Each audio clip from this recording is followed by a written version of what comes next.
salaamaaleykum sama gars yi di leen ziar bu baax a baax maa ngi gis xaw ma gouvernement ba bees la xaw ma la laaj gouvernement bi ñaati fan laa am gouvernement bi ñu samp nii fan ñaati fan la waaw wax ngeen dëgg ginnaaw ba daa dissoudre gouvernement bi fu mu nekk ni ñu indi gouvernement ba bees maa ngi see gis est-ce que Mame Mbaye Niang ministre des sports dama juuma waaye yaay ma nekk bañ juree jàmm ñaan yàlla doolu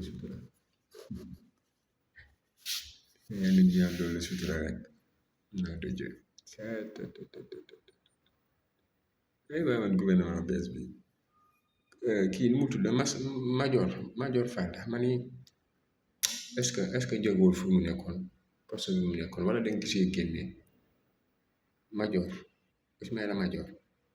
ah voilà